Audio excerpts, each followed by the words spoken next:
நம்ம Ashwin sweets and snacks export பண்றதுக்கு 7373041434 மற்றும் www.ashwinsweets.com கான்டாக்ட் பண்ணுங்க. நடவடிக்கை எடுத்து நானே நேரடியாக வந்து இந்த திட்டத்தை துவக்கி வைத்தேன். கிட்டத்தட்ட 53 மாத காலம் திராவிட முன்னேற்ற கழகம் ஆட்சிக்கு வந்து நிறைவேற்றி விட்டது. இந்த 53 ஆட்சியிலையும் இந்த திட்டத்தை முழுமையாக நிறைவேற்றப்படவில்லை.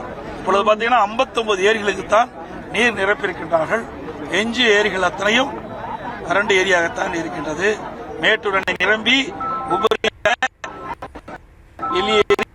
கலைக்கின்றது.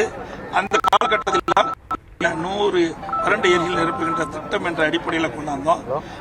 அரசு வேண்டுமென்றே திட்டமிட்டு அனைத்து இந்திய அண்ணா திராவிட முன்னேற்ற கழக ஆட்சியில் கொண்டு வரப்பட்ட திட்டம் என்பதற்காகவே இந்த திட்டத்தை ஆமை வேகத்தில் நடைபெற்றுக் கொண்டிருக்கின்றது. இன்னும் எஞ்சியது ஒரு 7 மாத காலம் தான் இருக்கிறது. இந்த 7 மாத காலத்தில் நிச்சயமாக இந்த ஆட்சியாளர்களால் எஞ்சிய ஏரிகள் நிரப்புவதற்கான வாய்ப்பு குறைவு.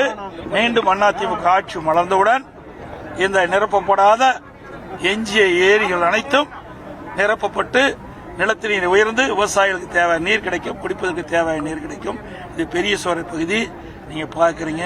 கிட்டத்தட்ட நான் சட்டமன்ற உறுப்பினராக தேர்ந்தெடுக்கப்பட்ட போது கடுமையான வறட்சி, 800 அடி 700 அடி போட்டால் தான் தண்ணி கிடைக்கும். அப்படிப்பட்ட வறட்சியான பகுதியில் இருக்கின்ற இந்த வயல ஏரிக்கு நீரை கொண்டாந்து நிரப்பிருக்கு சொன்னால் இதுதான் அனைத்து இந்திய அண்ணா திராவிட முன்னேற்ற சாதனை. பல ஆண்டுகளாக விவசாயிகளுடைய கனவை நாங்கள் நிறைவேற்றிருக்கிறோம். மீதமுள்ள ஏரிகளை இணைக்கிறதுக்கு நிதி கூட ஒதுக்கல அப்படின்னு விவசாயிகள் குற்றச்சாட்டு கோரிக்கையை வச்சிருக்காங்க.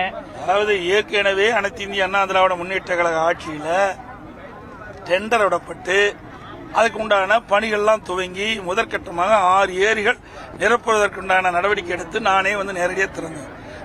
வேண்டுமென்றே திட்டமிட்டு ஏதாவது ஒரு காரணத்தை சொல்லி அவருடைய கடமையிலிருந்து தட்டி கழிக்கின்றார். இந்த காலத்தை விவசாயிகள் எவ்வளவு பெரிய பாதிப்பு? நிச்சயமா பாதிப்பு. பாருங்க எவ்வளவு நீர் நிரம்பி இருக்குது. கண் எதிரே மேட்டூர் அணை, இங்கிருந்து 20 கிலோமீட்டர். நம்முடைய விவசாயிகள் நீரை பார்த்துட்டு இருக்காங்க. நீர் நிரம்பி இன்றைக்கு உபரி நீர் மேட்டூர் அணையிலிருந்து திறக்கப்பட்டு கடலில் போய் கிடக்குது. இப்போ கூட 60,000 அடி இன்றைய தினம் வந்து கொண்டிருக்கின்றது. இன்னும் 2-3 நாள்ல நம்முடைய அணை மீண்டும் முழு கொள்ளளவு ஏற்றிவிடும். முழு கொள்ளளவு ஏற்றிய பிறகு உபரி நீர் திறக்கத்தான் படும். இது வீணாக போய் கடலே கிடைக்கின்றது.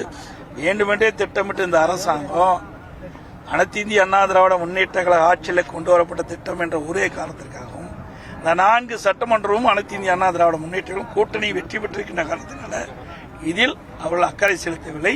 திட்டமிட்டு இந்த 100 ஏரி திட்டத்தை எஞ்சிய ஏரிகளுக்கு நிரப்பாம புறக்கணித்திருக்கிறார். திட்டம் முழுமையடைஞ்ச பிறகு பணமரத்துப்பட்டி ஏரிக்கு உபரி நீரை கொண்டு வரணும் விவசாயிகள் இன்னொரு கோரிக்கை வச்சிருக்காங்க. பின்னாண்ட பார்க்கலாம். முதல்ல இது என்ன நிரப்பலையே, முதற்கட்ட பணி நிரப்பட்டும். அனைத்து இந்திய அண்ணா திராவிட முன்னேற்ற கழகத்தை பொறுத்த வரைக்கும் அத்திக்கட வனாசி திட்டத்தை நாங்கள் தான் கொண்டாந்தோம். அது மட்டுமல்ல, நீரேற்றின் மூலமாக வறட்சியான பயிர்கிட்ட விவசாயிகள் தங்களுடைய நிலங்களுக்கு நீர் வேண்டும் என்று கேட்டபோது அதையும் நிறைவேற்றி கொடுத்தது அனைத்து இந்திய அண்ணா திராவிட முன்னேற்ற கழக அரசு.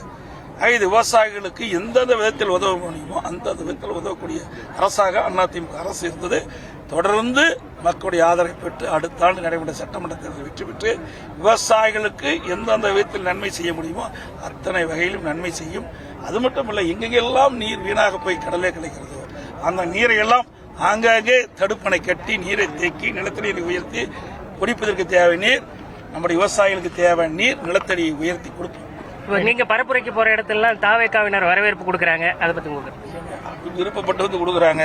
நாங்க கூட சொன்னோம், இதை வந்து தலைமையினுடைய ஆணையை பெற்று வர வேண்டும் என்று நாங்கள் வலியுறுத்தணும். எங்களுடைய மாவட்ட செயலாளர் வலியுறுத்தினாங்க. ஆனால் அவர்கள் ஆர்வத்தோடு வந்து கலந்துருக்கிறாங்க.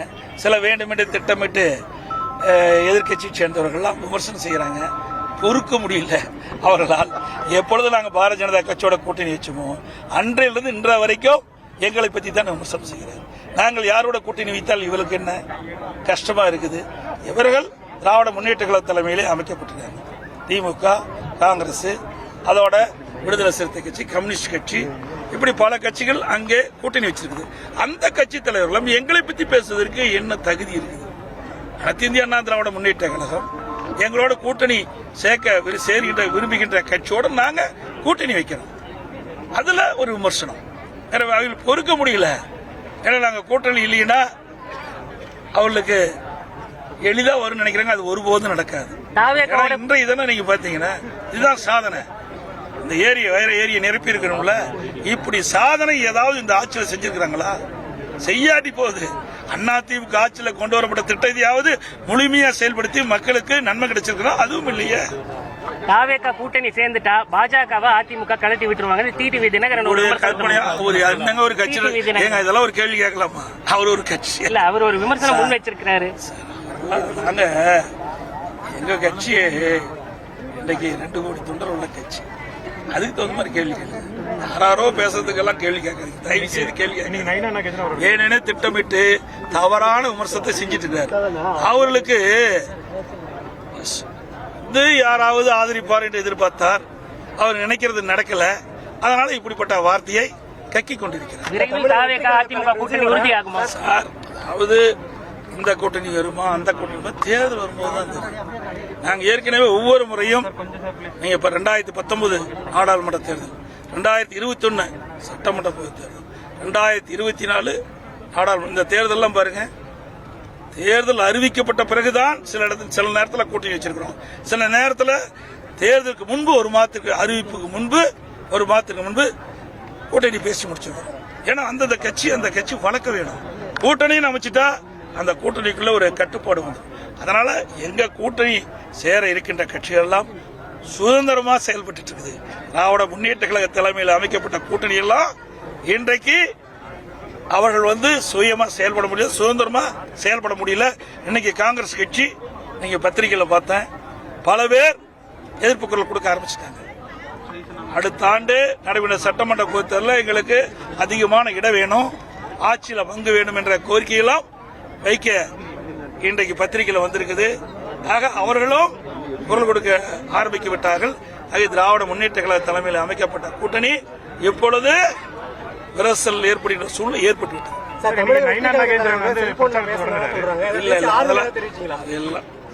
நாங்க ஏற்கனவே மக்களை பார்த்து பாதிக்கப்பட்டவங்களுக்கு ஆலோசனை அவங்களுக்கு எல்லாமே தெரியும்.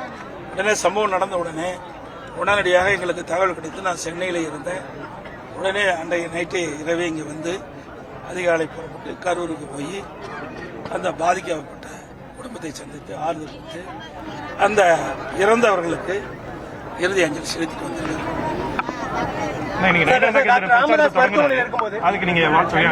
நிச்சயமாக ஏற்கனவே ஒரு தொடங்கியாச்சு. இன்னைக்கு ஈவினிங் தொடங்குறாரு. எங்களுடைய கட்சியுடைய மூத்த நிர்வாகிகள் கலந்துக்கிறாங்க. மரியாதைக்கு சகோதரர் செல்லூர் ராஜு அவர்கள், திரு உதயகுமார் அவர்கள், ராஜன் செல்லப்பா போன்றவர்களெல்லாம் அதிலே கலந்து கொண்டு அவர்கள் அந்த சுற்றுப்பயணம் வெற்றி பெறுவதற்கு வாழ்த்து சொல்லியிருக்காங்க. டாக்டர் ராமதாஸ் மருத்துவமனையில் இருக்கும்போது 30 நிமிடம் தனிமையில சந்திச்சதாகவும் கூட்டணி பேச்சுவார்த்தை எல்லாம் சொல்ல முடியுமா? அப்படின்னு அந்த கேள்வி அவர் உடல்நல சரியில்லை, விசாரிக்க நம்ம Ashwin sweets and snacks export பண்றதுக்கு 7373041434 மற்றும் www.ashwinsweets.com கான்டாக்ட் பண்ணுங்க.